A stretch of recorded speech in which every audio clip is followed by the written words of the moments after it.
guilty of attempted rape of a child. And count 5, guilty of aggravated criminal trespass of habitation. Number 13, is that your considered verdict?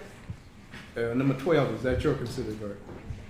Number 11, is that your considered verdict? A 12-year-old girl sits alone in her family's trailer on a quiet August afternoon in Goodlettsville, Tennessee. Her leg is in a brace, the result of a recent skating accident. She's resting, texting her mom, waiting for her family to return. The neighborhood is calm, familiar. Nothing feels out of place, until it does.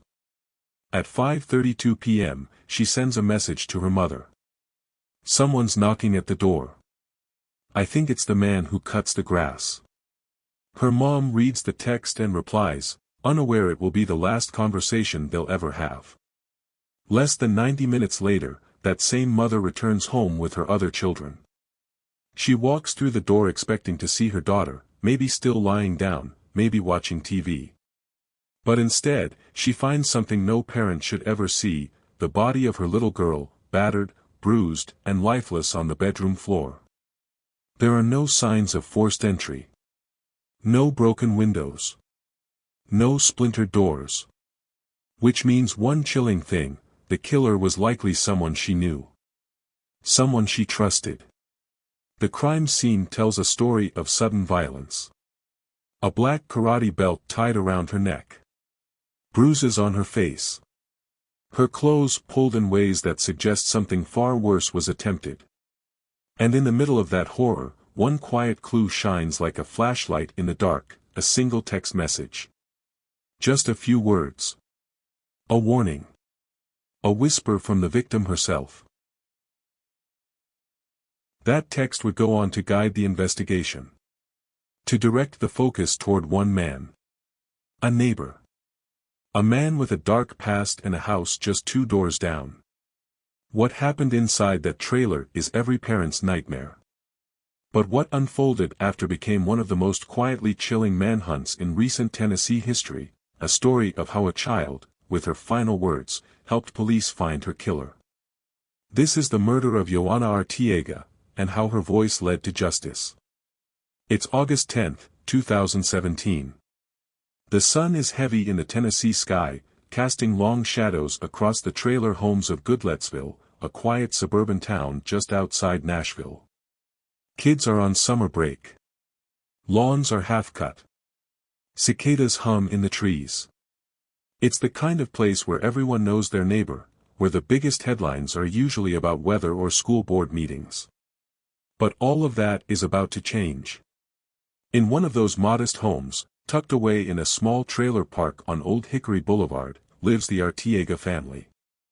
A single mother, Patricia Velasquez, raising her children with the kind of strength that only women like her seem to possess, quiet, unwavering, unstoppable.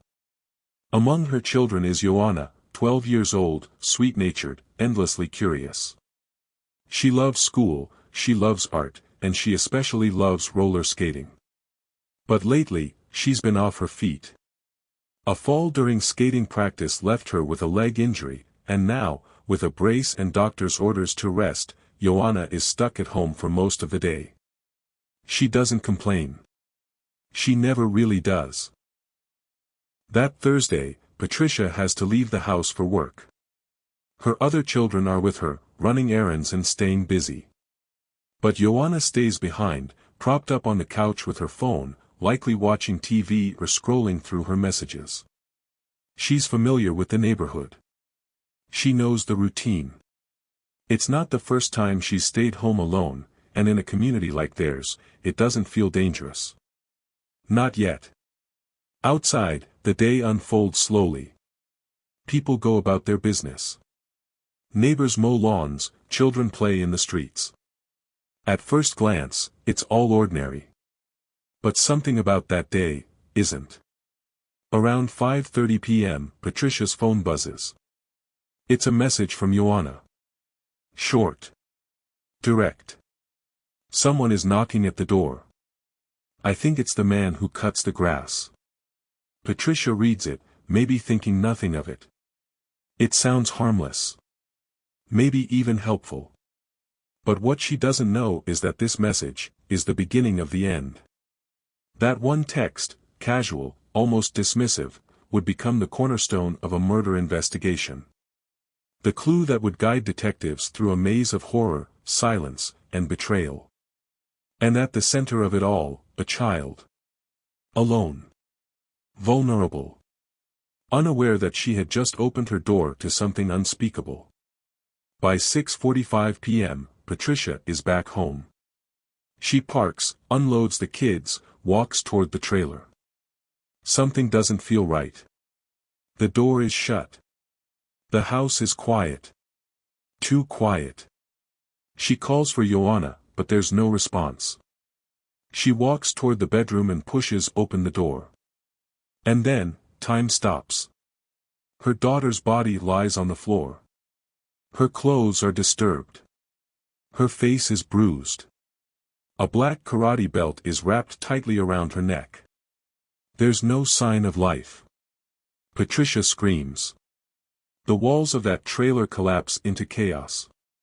Within minutes, 911 is called. Police arrive.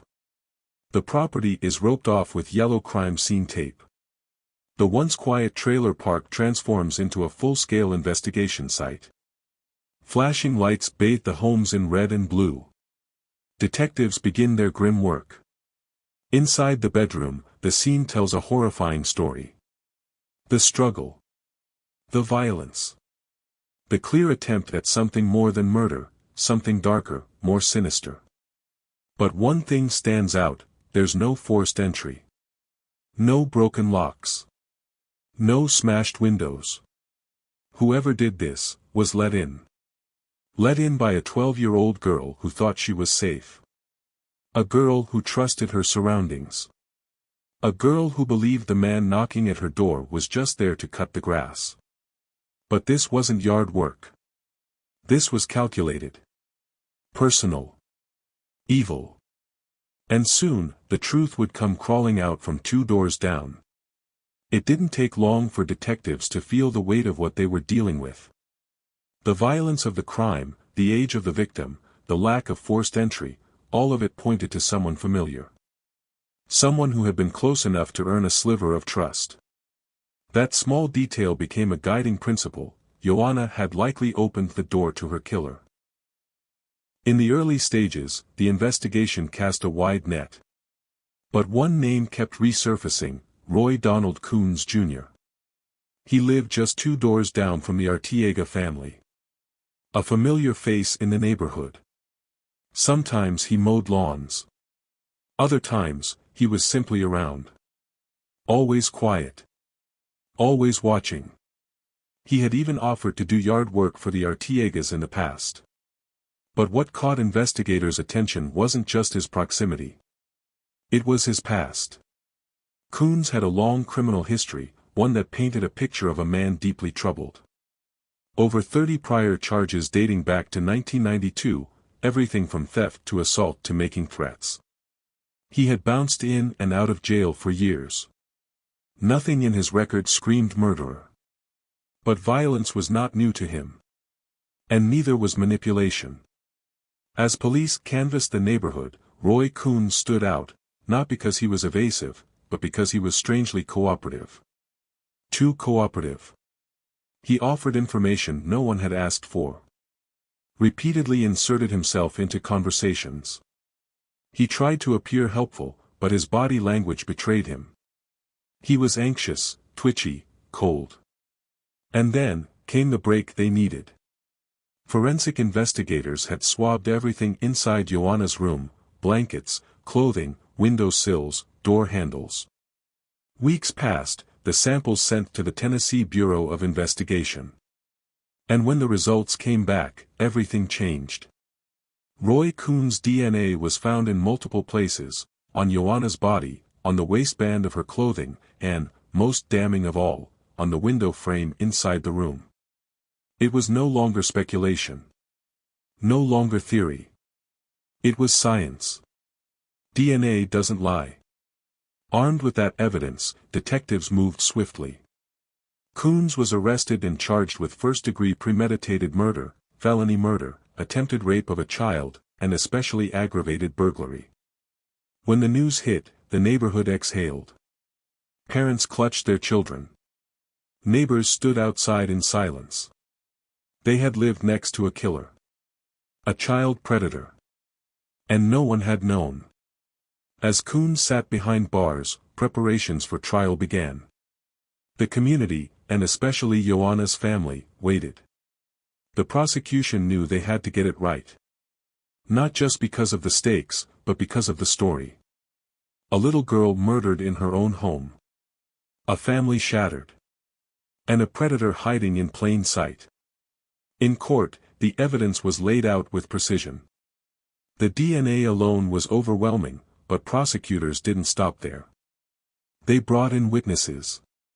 Neighbors who recalled Coons acting strangely after the murder. Law enforcement officers who described his odd behavior during questioning. Forensic experts who detailed the placement of his DNA and what it revealed about the timeline of events. And then, there was the text message. The one piece of evidence that no forensic test could match, the one that came from Yhoana herself. The message she sent to her mother that afternoon, telling her someone was knocking, and that she thought it was the man who cuts the grass. A message that now stood in the courtroom like a ghost, speaking on behalf of a child who no longer could. The defense struggled. They questioned the procedures. They tried to cast doubt on the timeline. But they could not explain away the science. They couldn't erase the fact that Coons had no alibi. No reason for his DNA to be there. No answers that made sense. It wasn't just a case of circumstantial evidence. It was concrete. Biological. Unshakable. The courtroom sat heavy with silence as the jury heard the final arguments. No one looked at Coons. He sat stone-faced, hollow, as if even he knew what was coming. And when the verdict was read, there was no confusion. No hesitation. Guilty. On all counts. A wave of emotion swept through the courtroom. Yhoana's family cried. Her mother wept. Justice had spoken. But as every parent knows, justice doesn't bring your child back. Still, something in that room shifted.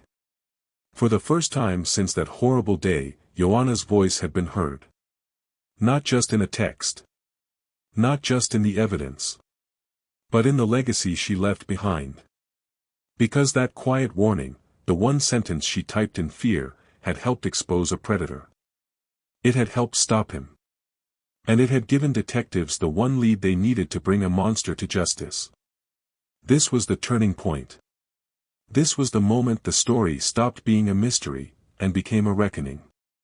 After the verdict was delivered and the courtroom emptied, the weight of what had happened still lingered in the walls. The silence in that space wasn't relief, it was grief. A quiet acknowledgement that justice, though served, could never reverse what had been done. Roy Coons Jr. was now a convicted murderer. But the story didn't end with the slamming of a gavel. It continued in the sentencing phase, where the full magnitude of his crime would finally be addressed. Family members sat in the courtroom once again, this time to hear what punishment would be given to the man who had taken Yhoana's life. The prosecutors did not hold back. They painted the full picture, a grown man who had lived just steps away from the child he murdered. A man who knew the routines of that family. A man who had waited for a moment of opportunity. A man who used Yhoana's trust against her in the most violent, unforgivable way. The judge listened, watched, and weighed everything. The impact statements. The forensics. The trauma that would ripple through Yhoana's siblings and mother for the rest of their lives. And then, he handed down the sentence. Roy Coons Jr. was ordered to serve life in prison for the felony murder of Yhoana Arteaga. Under Tennessee law, that meant he would not be eligible for parole for at least 51 years. But that wasn't the end of it. For the attempted child rape, an additional 25 years. Consecutive. not concurrent. Meaning that even after his life sentence, he would begin another. This wasn't just a punishment. It was a message. A guarantee that he would never again walk free. The Arteaga family walked out of court that day knowing he would never be able to hurt another child. But justice does not restore what's been taken. Patricia Velasquez returned to a home where her daughter's room sat untouched. The same room where her life was taken. Her bed still made. Her drawing still pinned to the walls. The brace she wore, still sitting beside the door. Neighbors tried to move on, but nothing felt the same. The trailer park that had once been filled with laughter now felt like a graveyard. Doors were locked tighter. Children were watched more closely. The illusion of safety had been shattered. And what of Roy Coons? He was moved into the custody of the Tennessee Department of Correction. As a convicted child predator and murderer, his life behind bars would be one of isolation. Prison, for people like him, is not a place of redemption. It is a cage where time moves slowly, and remorse comes too late, if it ever comes at all. But the story, Yhoana's story, reaches far beyond prison walls. Because it wasn't a police informant or a confession that cracked the case. It wasn't surveillance or coincidence. It was her. It was a 12-year-old girl, moments before her death, using the only tool she had, her phone, to send a message. A message that would become her voice. Her testimony. Her defense. Someone is knocking at the door. With that sentence, she named her killer. Not explicitly. But clearly enough. She gave the first clue. And even in her absence, she was the reason the case didn't go cold. That final text became her legacy. Today, her name lives on, not just in news articles or case files, but in advocacy for children's safety. In how we talk about home security, neighborhood awareness, and the silent danger of familiarity. It serves as a chilling reminder that monsters don't always come from the shadows. Sometimes, they live 2 doors down. Sometimes, they smile when they see you. Sometimes, they wait for a moment just like this. And sometimes, they underestimate the strength of their victim. Yhoana Arteaga never got the chance to grow up. To graduate. To fall in love. To chase dreams. But she did something powerful in her final moments. She spoke. She warned. She resisted. And because of that, a killer was caught. So when we talk about true crime, and we list the heroes, don't forget her name. Yhoana. She wasn't just the victim. She was the reason we know the truth. She was the voice that ended a predator's freedom. She was brave. And she mattered. Forever. Do you believe justice was truly served in this case? Was a life sentence enough for what was taken from Yhoana and her family? And what about the warning signs? Could something have been done to stop this before it happened? We want to hear what you think. What more can we do, as neighbors, as parents, as a society, to protect children like Yhoana? How do we make our communities safer, and how do we teach our kids who they can really trust? Let us know your thoughts in the comments below. Your perspective matters, and your voice could be the one that helps prevent the next tragedy. If this story moved you, share it. Tell someone about Yhoana. Say her name. Because the more people who hear her story, the more people are reminded of what can happen when monsters go unnoticed, and how even in her silence, a child can change everything. Don't forget to subscribe for more real cases, real victims, and the truths that need to be told. Like the video. Leave a comment. Share it with someone who needs to hear it. And above all, stay aware. Stay safe. Because sometimes the warning we need comes too late.